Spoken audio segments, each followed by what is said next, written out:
of December. Can you shout it? Last Christmas. And I hope this is a reminder for all of us that Christmas, the reason for the celebration of Christmas is because of Jesus. Jesus is the reason for this season. And I hope we are all reminded that throughout this year from January to December, the goodness of the Lord is always upon our lives. The favor, the victory, and the blessing is upon all of us. And it's a reminder that Jesus came here on earth to save us, and He brought us joy, peace, and love to everyone. And as we start our worship, can I invite everyone to please stand? And kanina, merong dinistribute something, a piece of paper. Can you raise it? Ayan. Ayan. So, in this piece of paper, something is written on it. And I hope this will be an encouragement to all of us. So, sabay-sabay po natin siyang i-open. Yes. Can you open it? And then, can you... Yes. Can you read it, everyone? Kahit personal na basahin niyo lang. Naiintindihan niyo ba yung nakasulat dyan? Naiintindihan niyo ba yung nakasulat dyan? Yes. Amen. And I hope you really understood it.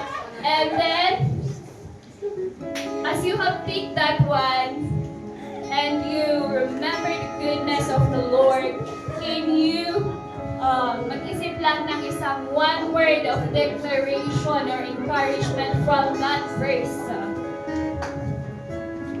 It's like, for example, blessed or anointed, favored, ganon.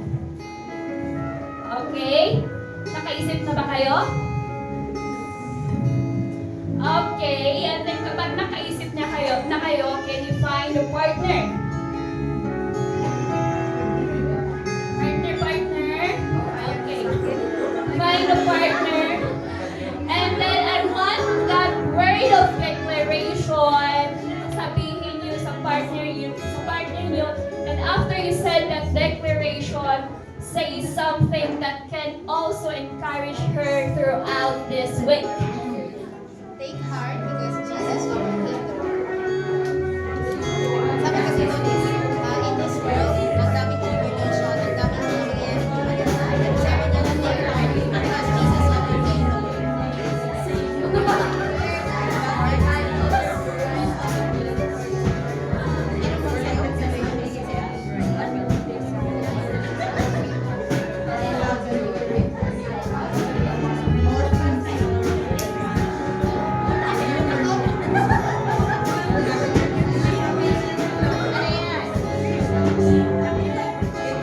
Okay, na-receive niyo ba yung word of declaration?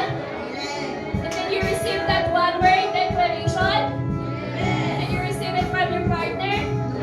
And I would like na sabay-sabay po ninyong isigaw yung word of declaration in 3, 2, 1, and go! Amen! And moving on, sa mga mandabunot nyo dyan, there's something written on it, something, words that written on it. Kapag may nakasulat na, you have a gift, can you raise your hand? Can you raise your hand? Okay. 1, 2, 3. Yun na ba?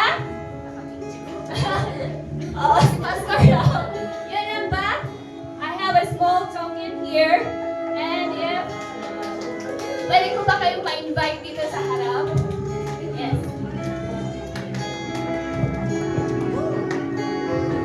Hindi ka mag-design na ako. Okay, so... Can you read your verse first? Have faith in God, Jesus answered. Truly, I tell you, if anyone says to this mountain, go, throw yourself into the sea, and does not doubt in their heart, heart but believes that what they say will happen. It will be done for them. Amen. The people will say, Amen. Okay, this one is for you. It's a bookmark. Next. You are my You are my refuge in my shield. I have put my hope in your word. And the people will say, Amen. And last but not the least, But those who hope in the Lord will renew their strength. They will soar on wings like eagles. They will run and not grow weary. They will walk and not be faint. and the people will say, Amen. I hope this verse will carry throughout this remaining days of December. That will be your baon wherever you go and whatever you will do. And as we start this worship, can I invite Sister Josefa to lead us in opening prayer? Good morning po sa ating lahat. Magandang umaga po sa ating lahat. So as we start our worship, let's open this with a prayer. May I ask everyone to let's bow our head and let's pray. Heavenly Father, hallowed be your name. Thank you so much for your grace, love, and mercy that we are able to wake up and gather today to worship. Lord, as we come together to worship you, we ask for our hearts open to your presence. Fill this place with your spirit and our souls with your peace. Let every song, prayer, and word spoken glorify you and draw us closer in communion with you and each other. And this we pray in Jesus' name. Amen. We can all sit down and we will invite the dance team of our kids to present their dance. Can we give them a round of applause?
the first day of December. Not only the first day, but first Sunday as well. And we are living in a new era, new phase, new month. So we give praise to the Lord. Let's enter His gates with thanksgiving in our heart and His courts with praise because He has been so good to us. Pwede bang another clap of praise yung palakpak na sobrang nagpapasalamat sa Panginoon. From January 1 hanggang ngayon na December 1, our God has been so good. So come on, let's praise Him. It's a new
all the praise, the glory, and honor. He deserves it.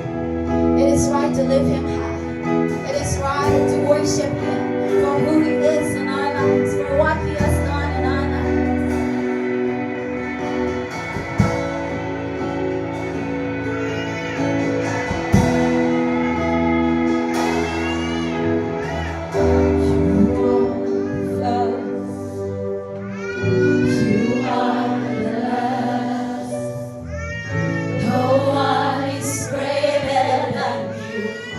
Your name is higher. You never fail. Always prevail. We put our trust in you, God of the breakthrough. You make a way where there seems to be no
The beginning and the end, the Alpha and Omega.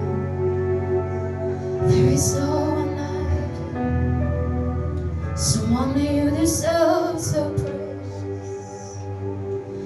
Only you deserve some worship, King of kings and Lord of lords,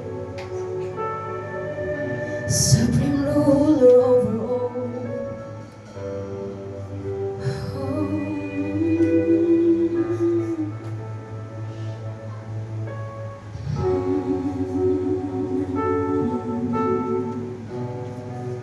Incurable sickness and disease can be healed in your presence. Heavy anxieties and depression cannot stand your presence, God. And we are here right now in your presence, lifting up your holy name. So do it again. Oh, do it again, what only you can do. Immerse us all in your praise. Immerse us all in your praise. Immerse us all in your praise. Come like a flood, come like a wind, move in our midst, God. As we lift up your holy name, come on, lift up his holy name. Lift up his holy name. Lift up the name of Jesus. His presence is here. Honor his presence in this place. He's all marvelous God. Oh, marvelous God. Wonderful God. Amazing God. Powerful God. Oh, powerful God. We honor your presence in this room. We honor your presence in this place. We pour out our worship. We pour out our adoration to you, Most High God. Oh God, we lift you high. We lift you high, high above all others, high above all things. We choose to lift you high. We choose to lift you high. We lift you high, Jesus.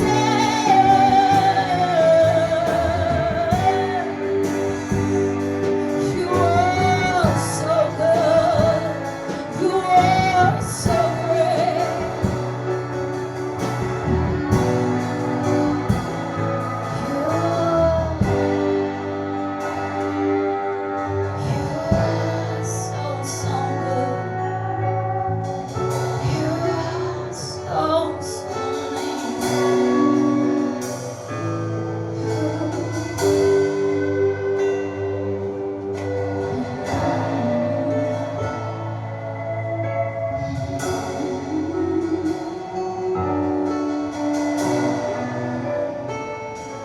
With one voice, can we give him all the glory and honor and praise?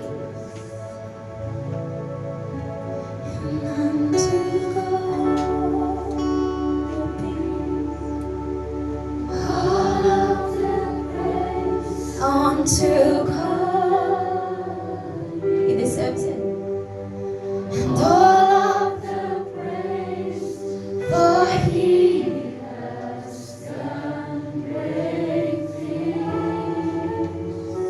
So forever we will sing unto God, unto God.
umaga po sa inyong lahat.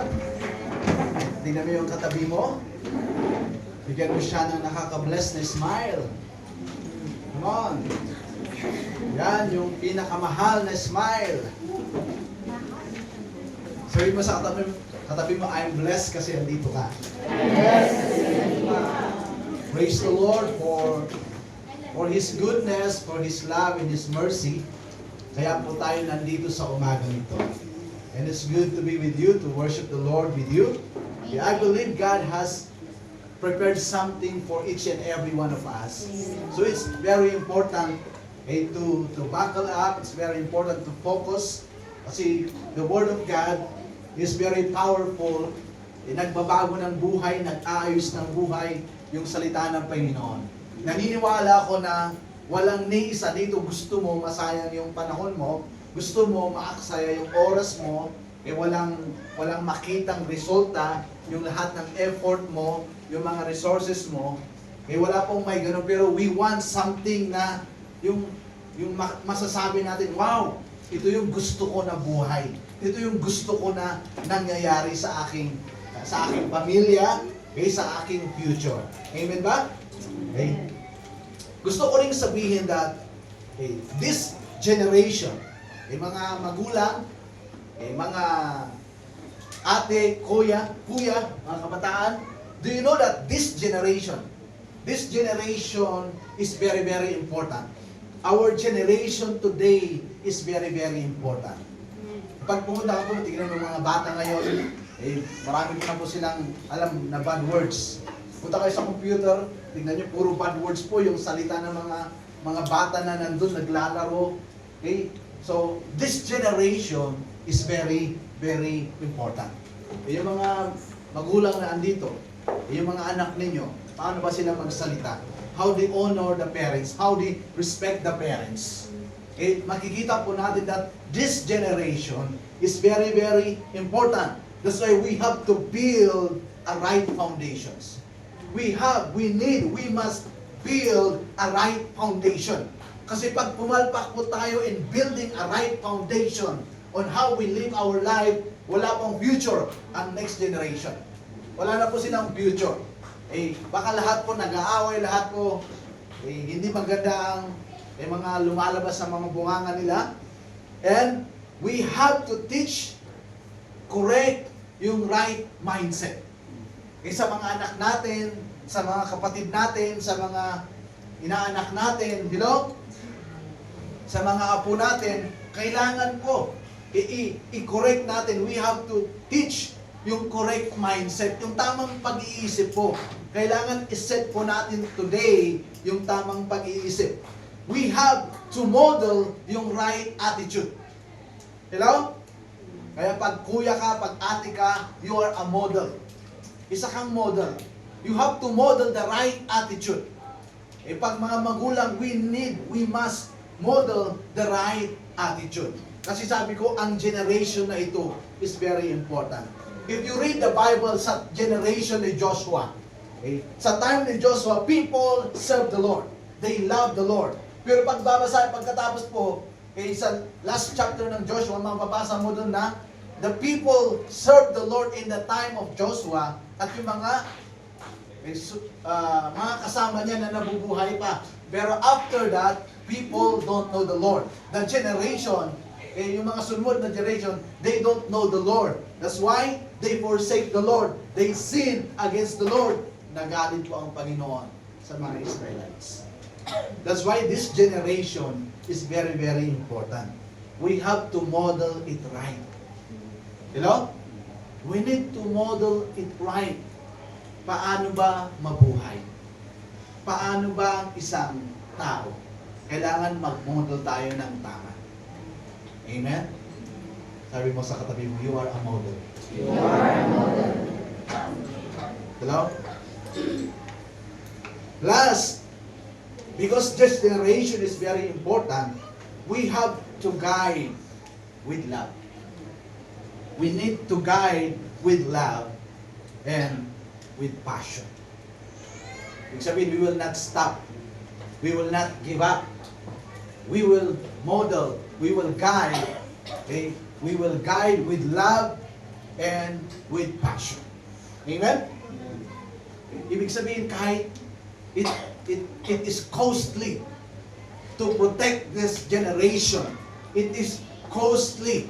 You have to give everything you've got to help them to have the right mindset.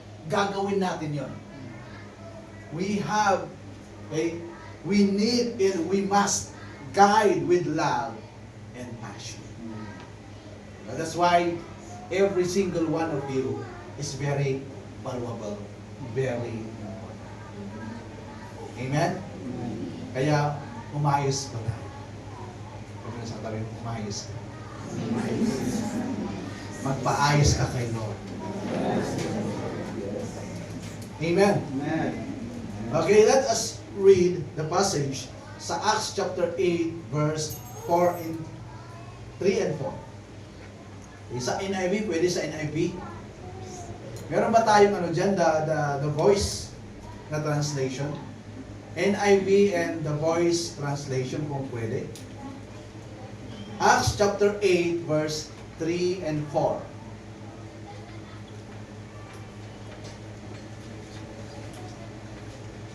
This was the time nung pinatay po nila si Stephen. Okay? Yun po yung karugtong niya. And si Saul po, siya po yung umagri. Binantayan niya yung gamit ng mga pumatay kay sino? Stephen. Okay, pwedeng basahin natin ng sabay-sabay at malakas. 1, 2, 3, go! But Saul began to destroy the church.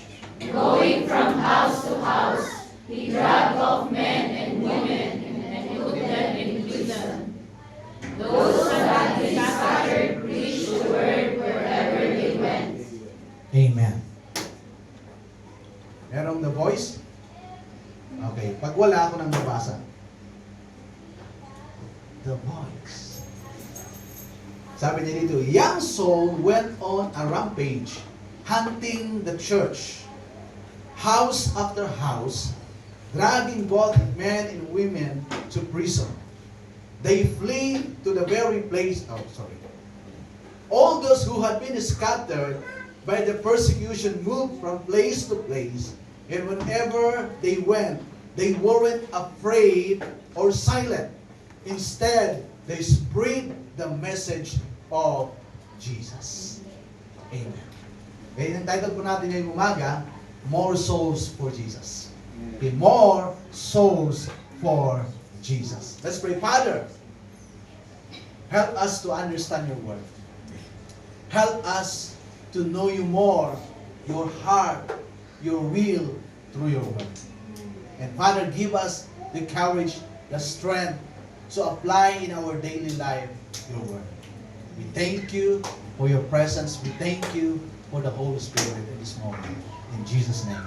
Amen. Okay, so after na they have stoned si Stephen at namatay siya, ito po yung sumunod na chapter. At sabi niya dyan na si Saul, anong ginawa ni Saul? Saul began to persecute, to destroy the church. So ang ginawa niya, from house to house. Sa bahay mo, sa bahay niya, sa bahay nila, house to house.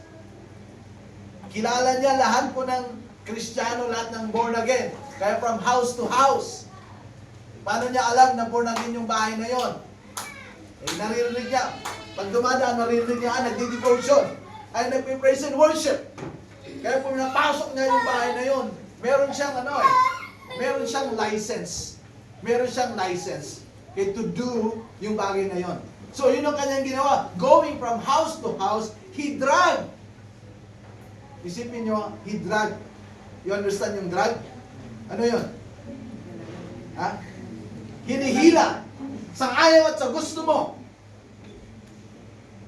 Kasi ayaw talaga nila, di ba? Kaya he dragged. Hindi ko alam, sa tenga, siguro dito, you have to try dito, madrag. Masakit talagang susunod ka. Siguro sa kamay, sa paa, di ba? He dragged yung men, women, and put them in prison. Yun po yung nangyari sa church in the book of Acts. nagkaroon po ng persecution in the book of Acts sa mga mananampalataya. Pero gusto kong tingnan nyo to, nakakagulat to. Nakakabigla. Okay? Nakakagising ito. Kaya magising kayo sa umagang ito. Sa verse 4 sabi niya, those who had been scattered preach the word wherever they went. Basahin ko sa The Passion. All those who had been scattered by the persecution moved from place to place. Kasi naghahunting talaga si Saul. Hinahunting niya, sinusundan niya. Kaya yung mga nakatakas, yung mga nakatakbo ng mga born again. And wherever they weren't afraid or silent.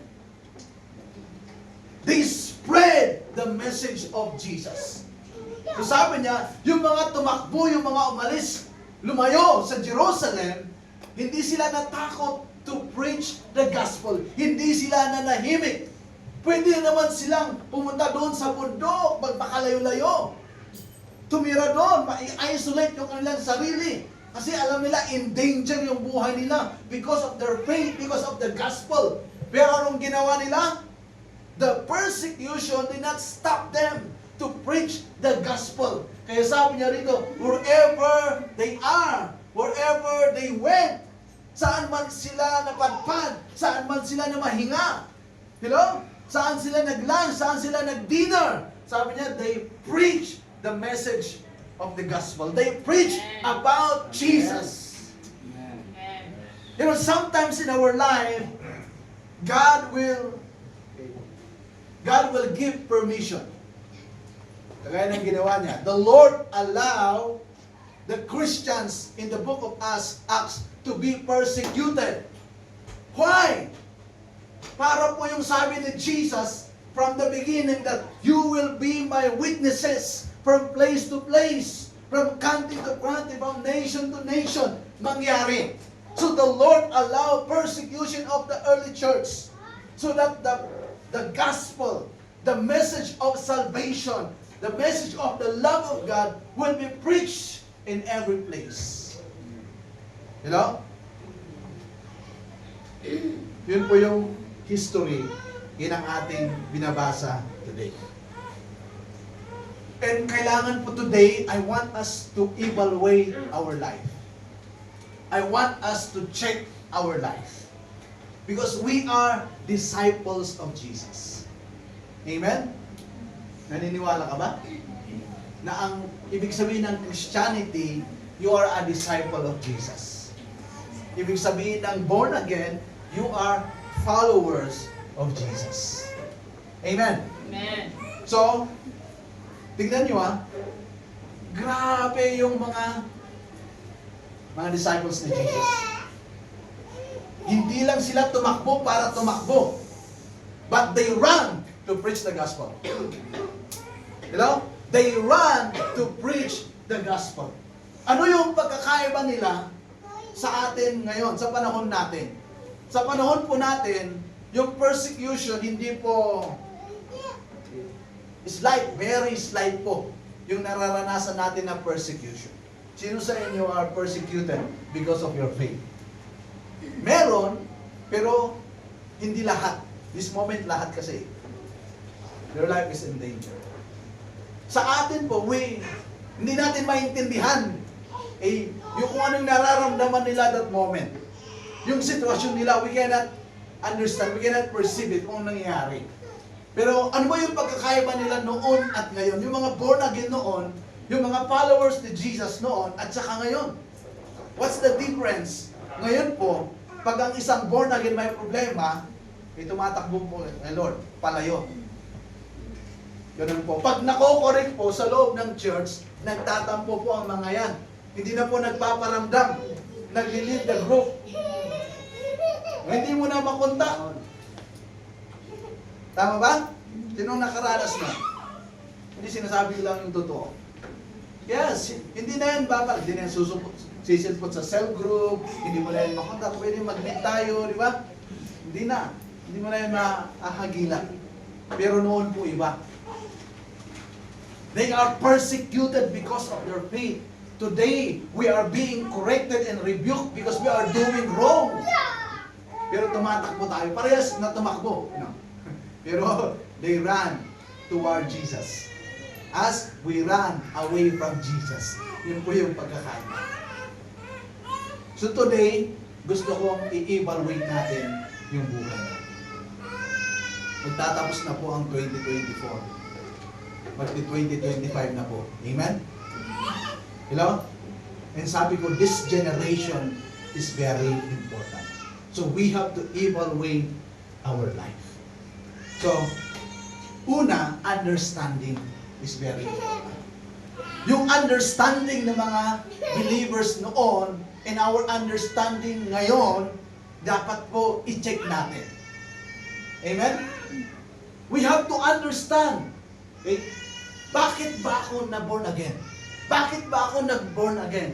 Bakit ba ako nag-Kristiyano? You have to understand why you became a Christian. Kasi noon po, they understand, naiintindihan nila ng maliwanag bakit sila born again. Bakit sila naging followers ni Jesus. They understand.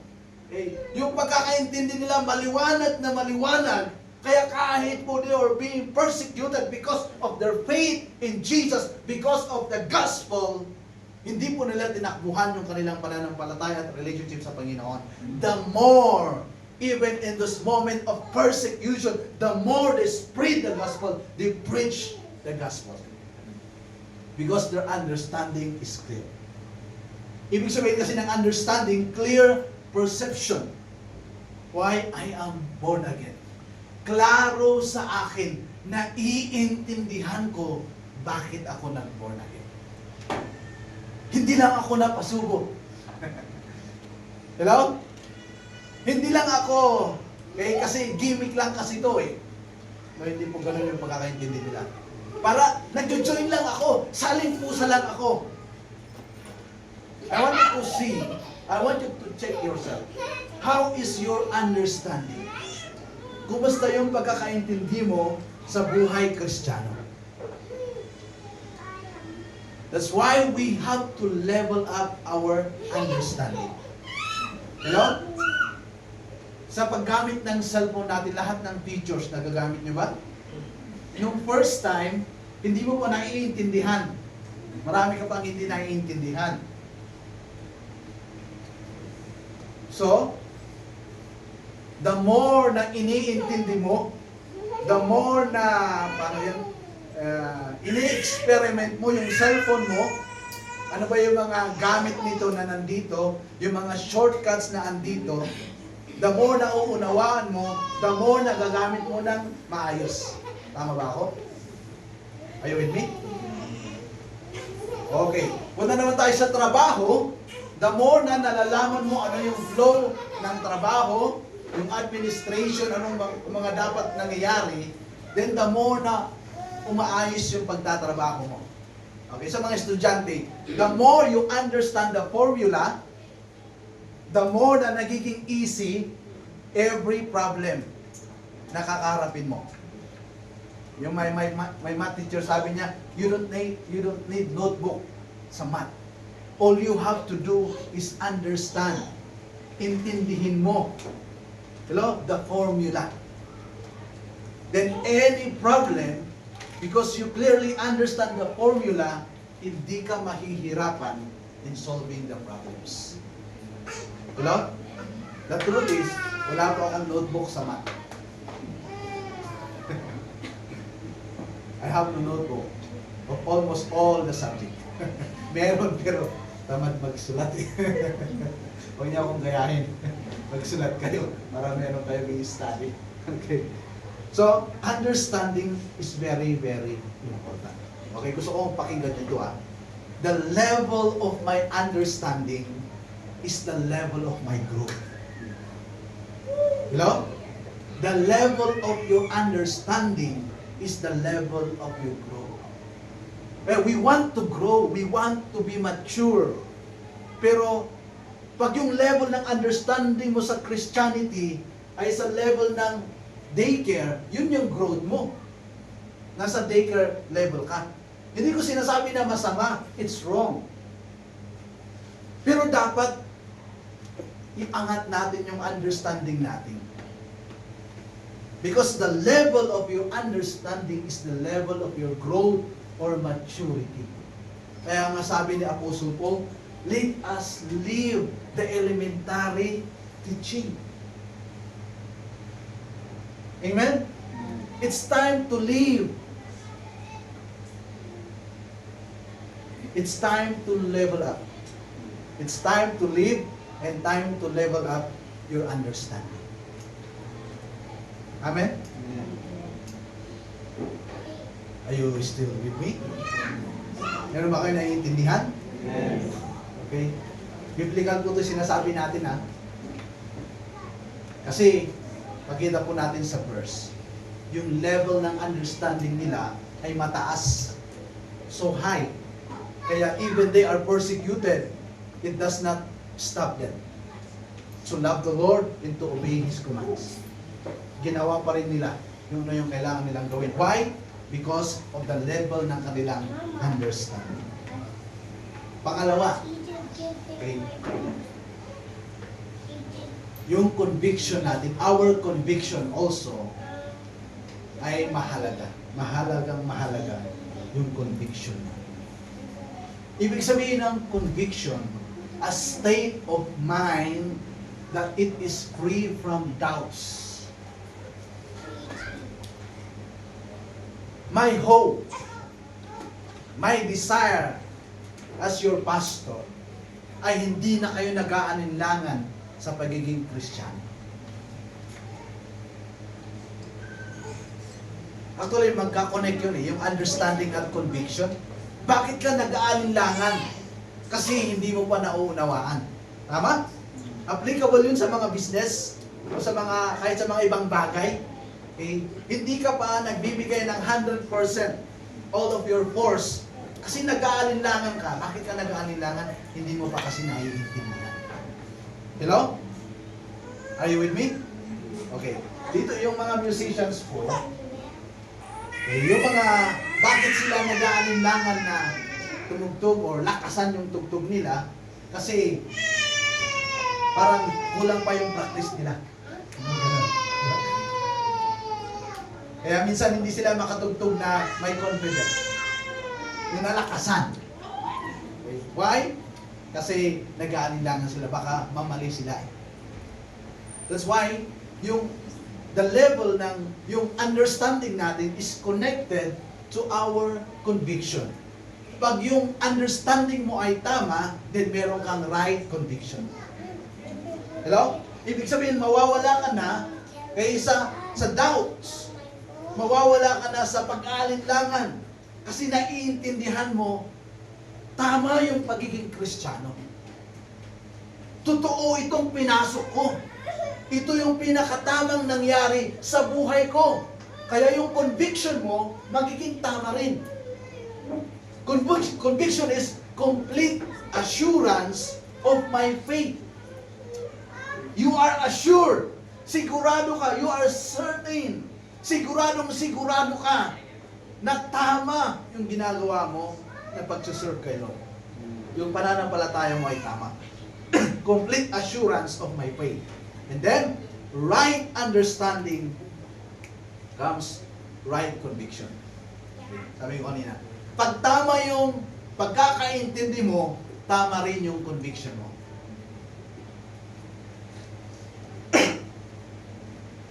Di ba mayroon tayong laro na pass the message? Naglaro ng gano'n. Pass the message. Di ba sasabihin kung ano yung mensahe, kung ano yung words, o kung ano yung gagawin. Di ba sa una? Then ipapasa niya through bulong. Or minsan by actions. Tapos mahirap yung action, di ba? Yung bulong nga nagkakamali pa, di ba? Idalo na yung action, di ba? I-a-action mo kung ano yung message o kung ano yung command na kailangan gawin ng huli. Kung tama yung ginawa niya, then panalo. Mayroong isang point. Parang ganon ito eh. Yung understanding at conviction. So pag mali yung mali how, paano mo sinabi yung information na sinabi ng nagpapalaro, then mali na lahat yan. That's why, ganun din. Pag mali ang pagkakaintindi mo sa Christianity na basta naligtas lang ako, okay na yun. Yung iba, bahala na sila. Pag ganun lang yung pagkakaintindi mo, then yung conviction mo is different. Wala kang heart for the lost. You will not cry for the lost. You will not pray for the salvation of the lost. Kasi mali yung pagkakaintindi mo na ang Christianity, pupunta lang ako sa church, mauupo, makikinig, magbibigay ng tithes and offering, at ganun lang. Pag ganun na lang yung understanding mo, and then that's the level of your conviction. And your growth is very, very slow. Yung growth mo.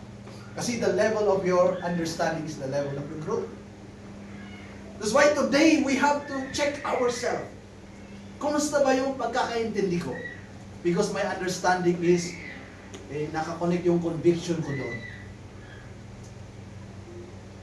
I will do right, I will obey right, kasi that is my conviction. Kasi naiintindihan ko.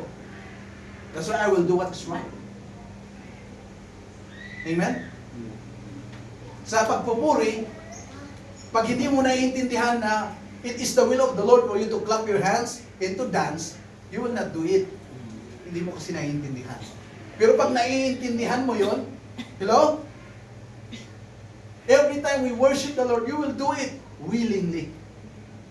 Amen. Kasi naiintindihan mo, yung conviction mo, it comes according to your understanding. Hello? Ang pangalan po ng church natin ay Praise. We have to live on our name. Pero karamihan po, kahit matagal ng Kristiyano, hirap pa rin mag-clap ng kamay. Hirap pa rin kumilos, mag-move ng katawan. Hello? Buti pa yung mga worldly. Ginagamit nila yung katawan nila for the world. Tayo po, nasa tama tayo. Gamitin natin yung katawan natin to praise the Lord. Amen. Amen? Example. Sige, tayo. Come on, son. Tayo lahat. Okay, I want to see the level of your understanding.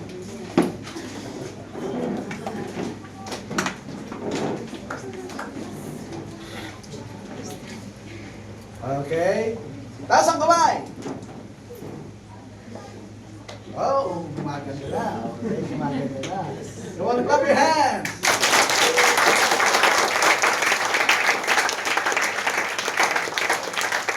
Okay. Pwede na maupo.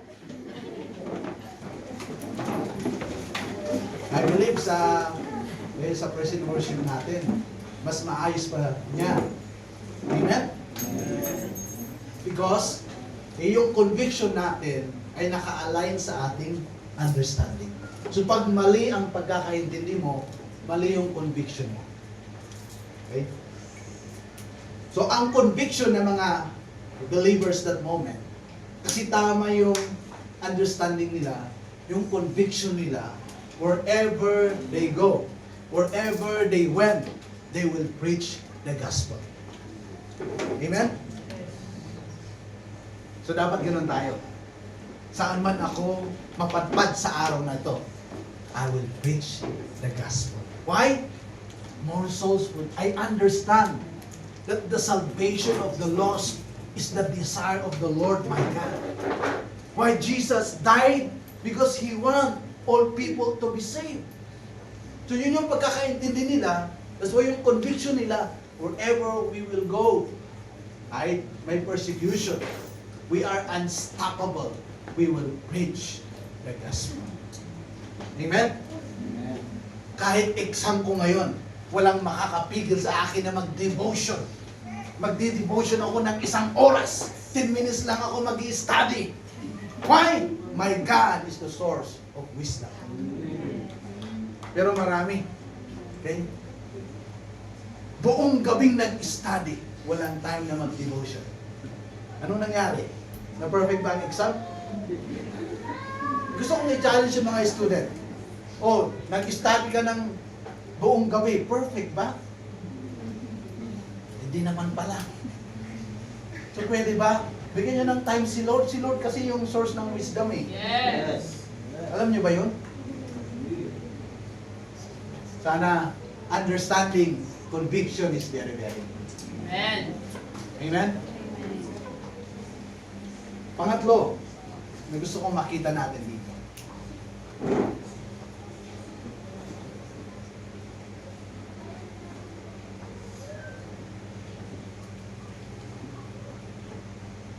Yung commentary na nakalagay dito sa The Passion, sa The Voice, sabi niya, they flee to the very places where Jesus said His disciples would be His witnesses at the beginning of this book. As a result, the persecution spreads the message of Christ rather than hinders it. Yun po yung commentary. As a result, the persecution spreads the message of Christ rather than hinders it. Hindi po hinadlangan. Hindi po nag-stop yung pag-preach ng gospel even merong persecution. Pero the more opportunity to preach the gospel, nakita yun ng mga believers. Kaya po, tama yung understanding nila, tama yung conviction nila, kaya tama rin yung passion nila. Or meron silang passion. They have the passion to preach the gospel. They have the passion. Gusto nilang makita may mga buhay na naliligtas. Meron silang passion. Amen? Even in times of persecution, they are unstoppable. Hindi sila nag-give up, pero the passion is there. Ibig sabihin ng passion, it is the deepness and strong alignment of our love for God. Hello? Yun po ang passion. Hindi lang po strong na conviction or na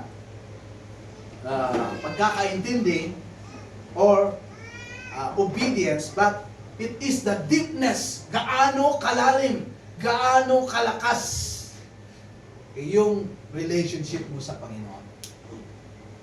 Yun po ang passion. Kasi yung mga early believers, ang lalim po ng relasyon nila kay Lord. Ang tibay po ng pagmamahal nila kay Lord. Kaya po kahit na persecute sila, kahit in danger yung buhay nila, kasi ang lalim, ang strong ng relationship nila kay Lord, yung passion nila, yung pagpapakita ng pagmamahal nila, yung pagpapatunay na mahal nila ang Panginoon. They preach the gospel. Pinreach po yung gospel. Dapat passionate po tayo. We need to have that passion. And It's not just a desire, but it's a passion. Without passion, it's hard to go to heaven. It's so hard to go to heaven. Diba, tinuro ko na yung passion, the passion of Christ. Dapat meron tayong the passion of Christ. Kasi kasama sa passion yung sacrifice. Pag hindi ka marunong mag-sacrifice, it's hard for you to reach your future if you don't know how to sacrifice. You want to have a brighter future, you learn to sacrifice. Yun po ang passion. May sacrifice. Okay? Passion means firmness of our commitment in the excellence of our obedience to Christ. Dapat meron tayong passion. Ibig sabihin, firm. Firm. Matatag. Faithful sa ating commitment. Amen? Dapat po faithful tayo. I-train natin yung sarili natin na maging faithful. Kasi yun po yung hinahanap ng Panginoon. Kaya po sa Bible sabi niya, well done, my faithful servant. Yun po yung hinahanap ni Lord. Hindi po siya naghahanap ng mayaman. Hindi po siya naghahanap ng magaling. Ang hinahanap ni Lord, mayaman sa faithfulness. Magaling sa faithfulness. Amen? We have to develop ourselves to be firm, to be faithful in our commitment. Because Christianity is commitment. Lifelong relationship. Amen? Are you still with me? Commitment po ito. It is a relationship. It is not a religion, but it is a relationship. Kaya kailangan maging passionate tayo, firm in our commitment, and executing yung obedience natin sa Panginoon, kailangan nag-e-excel po yan. Kailangan paayos ng paayos po yan. Amen? Yung Sunday, sa Adibay po, pumunta po kami bumili ng sungka. Alam niyo yung sungka? Sino naglaro ng sungka? Bumili po kami ng sungka kasi gusto namin yung mga anak namin. Hindi sila maano sa gadget. Bumili kami ng sungka. It's 300 pesos. Pati na yung shell, yung bato niya. And then, first na din ako nung gabi, tinulungan ko yung mga bata. Si Chetar at David. Ganito maglaro yung basic, ganito maglaro. Pero ilang araw na hanggang today? May 1 week, wala pa. Wala pa yata ang 1 week eh. Bukas yung 1 week niya, Monday. Pero wow, gagaling na nila, gumagaling sila. Nagde-level up. Tinatalo na minsan yung magkapatid pag naglalaro, nagkakantsawan sila. Pero wow, gumagaling sila, nagle-level up. Sana ganun din yung obedience natin. Dati, di ba? Ikaw yung natatalo sa sungka kasi first time mo, di ba? Walang ano yun. Talagang normal yun, normal, tama? Normal yun, sa lahat. Kasi first time mo eh. Kakaaral mo lang eh. Grabe naman, 1 month kang nag-aaral, talo ka pa rin, di ba? Ilang taon ka na, dapat master na, dahil kahit nakapikit ka, alam mo na, di ba, lahat? Sino ang master ng sungka dito? So, dapat ganun din po yung obedient natin, yung pag-obey natin sa Panginoon. Dapat may passion po yung pag-obey natin sa Panginoon. Dapat nag-e-excel po tayo. Even if it is not easy, we do it with all our heart. Yun po ang passion. Amen? Yun po yung passion. Yun po yung gusto ng Panginoon. That is what counts in your account. Hello? Yung mga bagay na ginagawa mo with passion. Yung mga bagay na ginagawa mo with all your heart. Yun po yung nalalagay sa account mo. Amen? So kapag nandito ka with passion, counted po sa account mo yan. Hello? Are you still with me? So dapat passionate po tayo. Let's develop yung passionate heart, passionate spirit. Kasi yun po yung gusto ng Panginoon sa atin. So this morning po, sinel ko, understanding, conviction, and passion. Mahalaga po ito. I want you to evaluate yourself. How is my understanding, my conviction, and my passion? Amen? And I believe na all of us kailangan merong maitama. Kailangan merong mas ma-improve pa. Hello? So gawin po natin. Why? Kasi si Lord po yung pinagsisilbihan natin. Kasi si Lord po, tinitignan niya talaga yung buhay natin. At darating po yung time, sabi niya doon, God will judge us according to what we have done. Amen? Ano ba ang gusto mong judgment ni Lord sa iyo?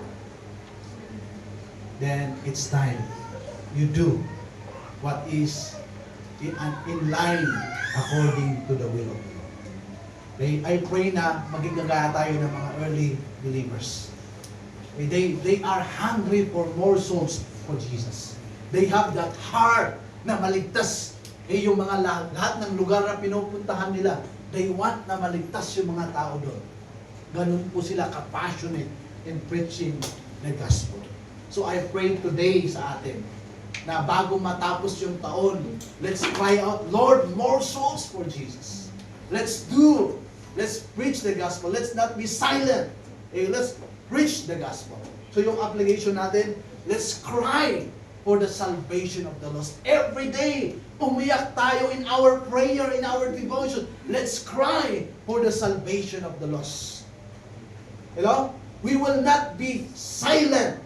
But wherever we go, let us preach the gospel. Amen? Tama na yung pagiging silent. Pastor ka na dyan. Ito na yung panahon na magbunga nga tayo to preach the gospel. Amen. Let's desire more souls for Jesus. Amen? I want the Mr. Bill, we will be having our communion. Okay? Sabi niya sa communion, sabi ni Jesus, okay, while they are having the communion, sabi niya, do this in remembrance of me. Amen? Okay? Sa loob, mababasa natin yun. Okay, sa 1 Corinthians chapter 11, kung ako nagkakamali, mababasa natin yung sabi niya, do this in remembrance of me. Let's remember Jesus.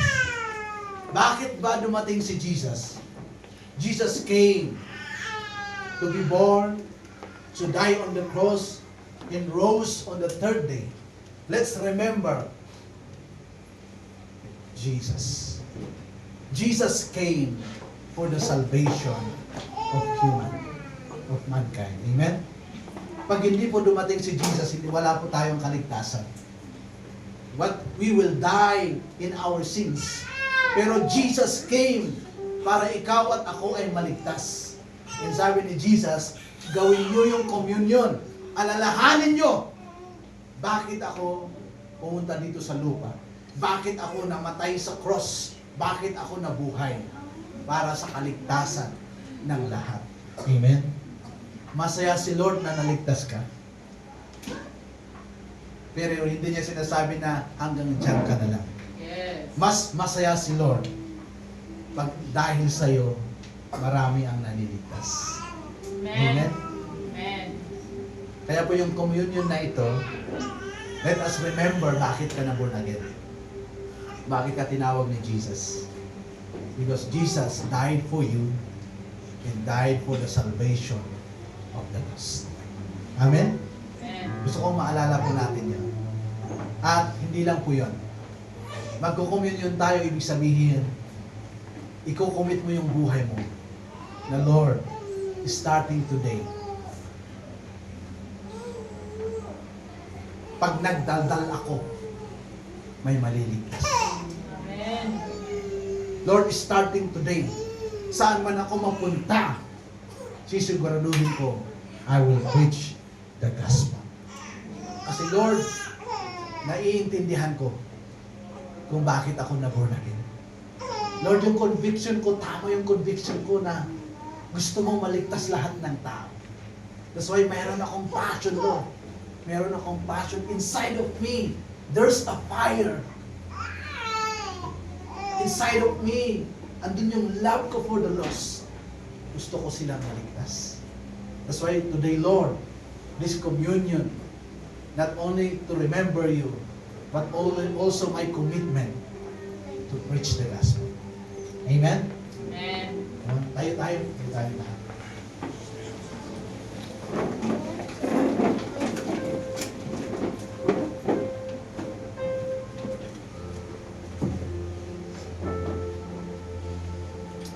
You know, Jesus paid it all.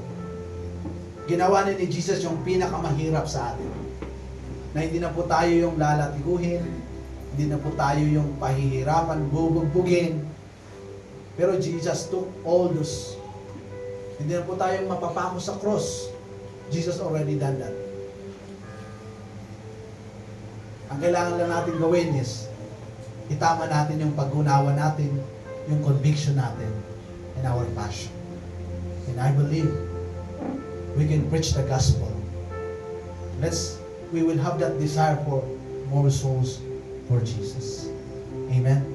Let's cry out for more souls for Jesus.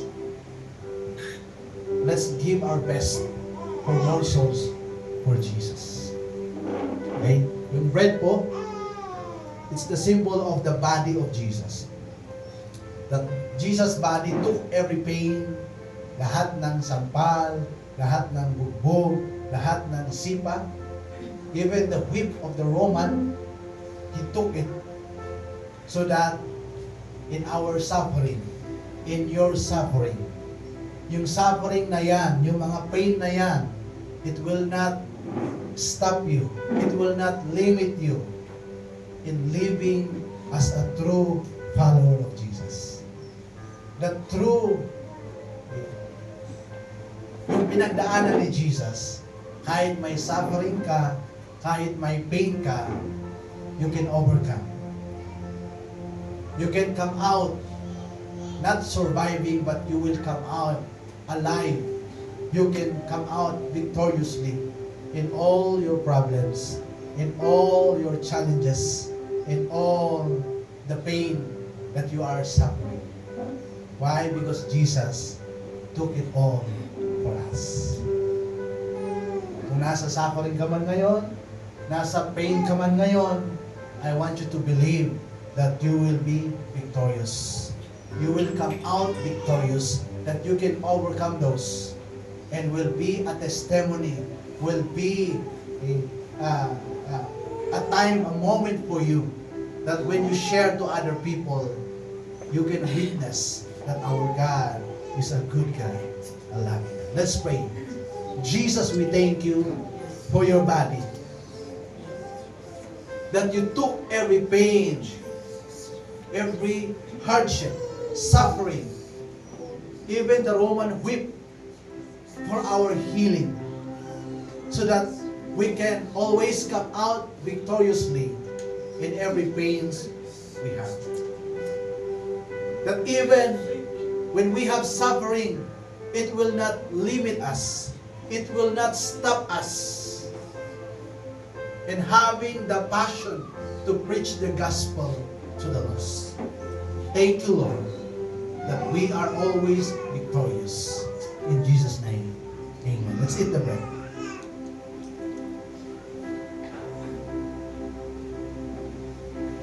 This cup, yung juice po dyan, sabi niya, it's the blood of a new covenant. You know, our God is a God of covenant. So pagbabasahin po natin yung Bible, He always makes covenant to those in relationship with Him. That's why He made a covenant to Abraham, to Isaac, okay, to Noah, to Joshua, Joseph, marami. Even today, God is making a covenant with them. God is renewing yung covenant niya kay Abraham, kay David, sa iyo. So kung ano yung covenant niya sa kanya, sa kanila, yun din yung covenant ni Lord sa iyo. So I want you to believe, right now God has a covenant with you. And God will fulfill that covenant. How He fulfilled His word, His promises kay Abraham, kay Isaac, kay David, ganun din sa iyo. Kasi tapat siya sa kanyang mga salita. I want you to have that spirit, the courage, the bravery. Don't allow anything in your life to put you down, to rob you of your hope, of your joy. But today I want you to know God has a covenant with you. I want you to believe it, the covenant of God for your life. Father, we thank you for your covenant for us. That through the blood of Jesus, you are making covenant with us. Kung ano yung covenant mo kay Abraham, the father of faith, the great kings, the great prophets, the great followers in the Bible, ganun din yung covenant sa amin, Panginoon. Lord, we thank you for that covenant. Yan po yung nagpapalakas sa amin para magpatuloy kaming tapat in serving you, in preaching the gospel wherever we go. Thank you, Lord. Thank you so much for your covenant. Pinanghahawakan namin yun at alam ko, tutuparin mo yun sa buhay namin. Salamat po, Lord. We give you praise and glory in Jesus' name. Amen. Let's pray. Hallelujah. As you drink, I want you to be thankful to the Lord.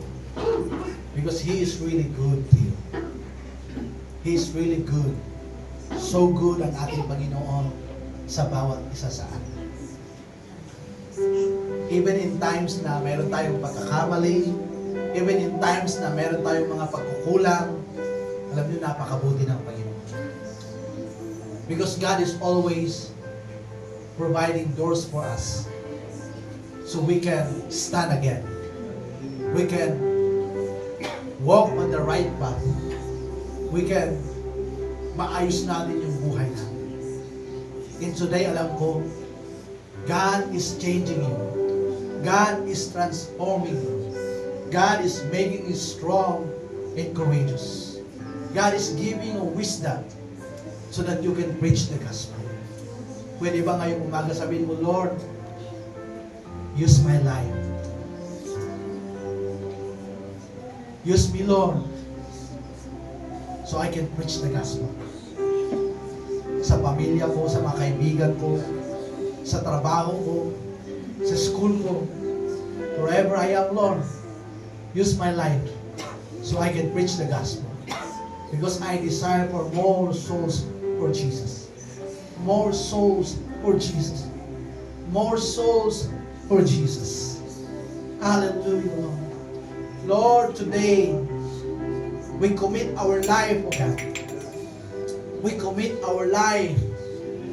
The Lord, hindi namin hahayaan na matapos ang 2024.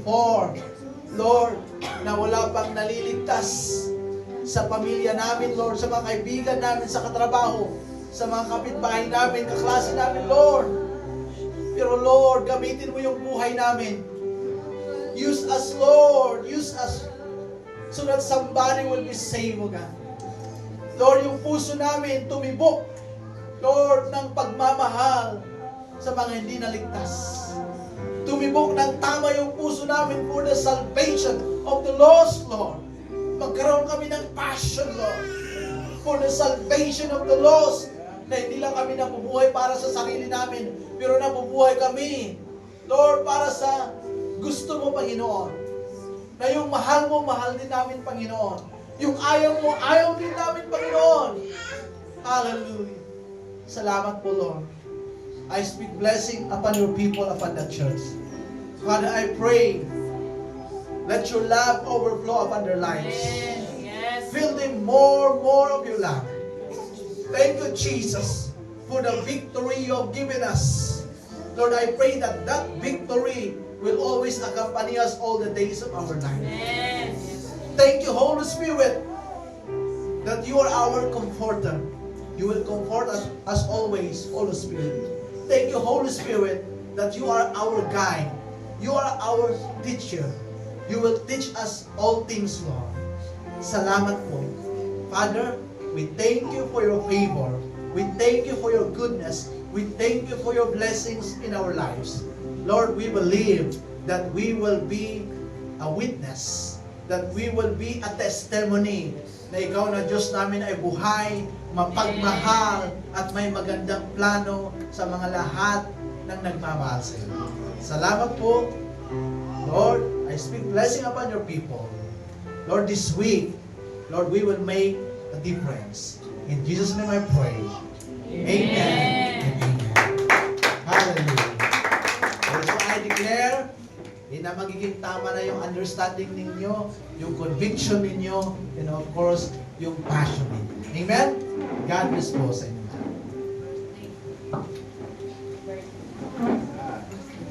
Sorry. Today is the first Sunday of the month of December. I want to invite yung ating mga birthday celebrant. Okay, ngayong December, come here in front, and we just want to speak blessing sa buhay ninyo. Huwag kayong mag-alala. Hindi namin tatanungin kung saan kayo nakatira at kailan ang birthday niyo. Ipag-pray lang namin kayo, okay? Come on, meron ba tayo? Birthday celebrant in December? Ay, Wanda? Wara? Huwag kayong mahiya. Wala? One. Hanggang 3 lang. Oh.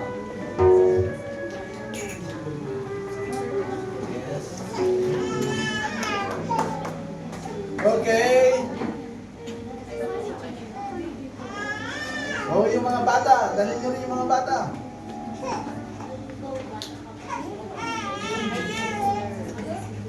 Okay?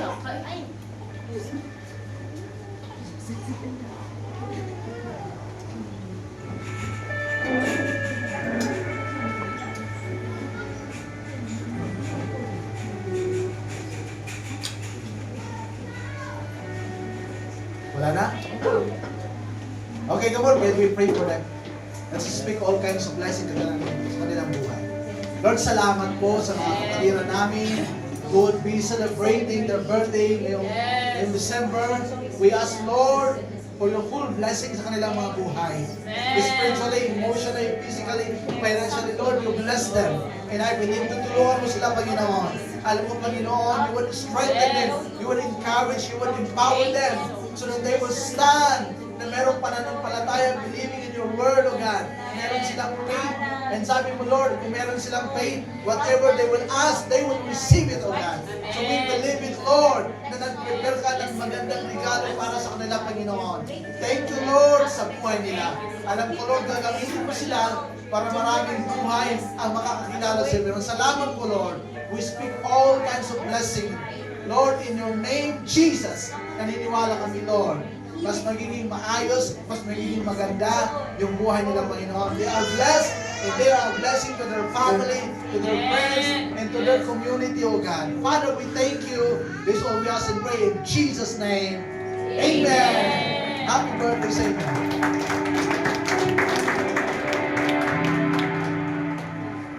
Hallelujah! What a wonderful word we have received today. Through persecution, napadalas po yung spread out of the gospel. And through giving our tithes and offering, ganun din po yung mangyayari. The more the gospel will spread out. So, I invite everyone to stand. And bago natin i-march yung offering natin with gladness, with enthusiasm, with excitement, let's pray first. Father, we bless your holy name. Because Lord God, we admit, we acknowledge na ikaw po yung source that everything that we have now, hindi po sa amin kung hindi galing sa iyo. So Lord, today, as we give our tithes and offering, Lord, we just entrust it before you. We give this as we obey you, as we worship you, as we bless your name. So Lord, you know the condition of each and every one today. You know yung pangangailangan ng family, pangangailangan ng mga estudyante, pangangailangan ng nagtatrabaho. We just entrust before you. Because Lord, you're a powerful God, a miracle working God. You supply everything that we need exceedingly and abundantly. So we trust everything before you. We know that you will never abandon us, but you will sustain everything that we need. Even the church, Lord, our church will never be the same again. Because you supply, you will gonna provide everything that this church need for the expansion of your kingdom. We thank you so much. We give you praise. We give you glory in Jesus' name. Amen. Amen. Let's march our tithes and offering.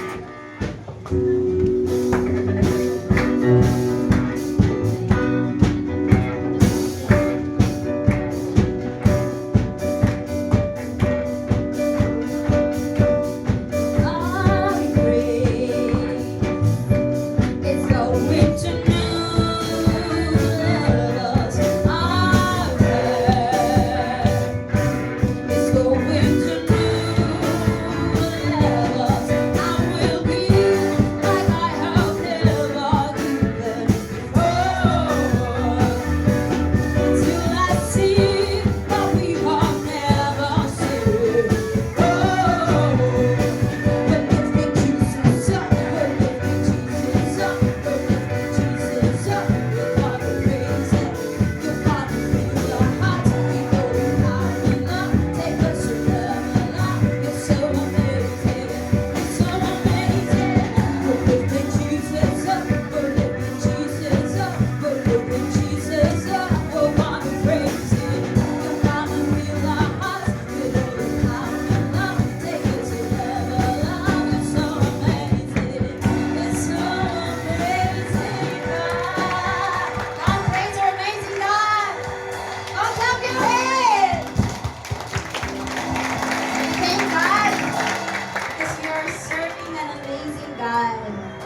Because you're serving amazing God, can you be a blessing to the person beside you through this song? Joyfully sing this song.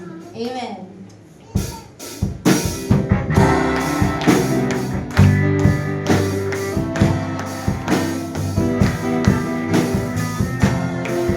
Pwede bang tingin sa katabi? Alam ko, memorize mo na yan.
God for the life of Sister Mary Rose and Parion. Izira or Izira? Izira. Can you lift your hands, our new family? Nasaan yung isa? Wow. Thank God. The church is complete because of you. We are glad because you came and joined us. So can we, pwede bang one more time, can you lift your hands? Para makita nila kung saan kayo. We have words to tell you, and hindi lang siya joke, it's from our heart. Sana habang sinasabi namin ito is maramdaman ninyo yung sasabihin namin sa inyo. So can we stretch our hands towards them and tell them in 1, 2, 3, we love you! Pwede ba? Bago ka lumabas, pwede ba hawakan mo yung kamay ng katabi mo? Hawakan mo yung kamay ng katabi mo. O sige, pag lalaking nahihiya ka, sa ano na lang, sa shoulder. Can you declare kahit 1 minute of declaration of prayer sa katabi mo that this week, God will protect, God will preserve, ano man yung circumstances, God will help them to overcome. Can everybody close their eyes? So please do attend yung mga cell group ninyo, yung wala pang cell group, pakitanong yung katabi, kailan at anong oras yung cell group nila. You go and join the cell group. God bless everyone.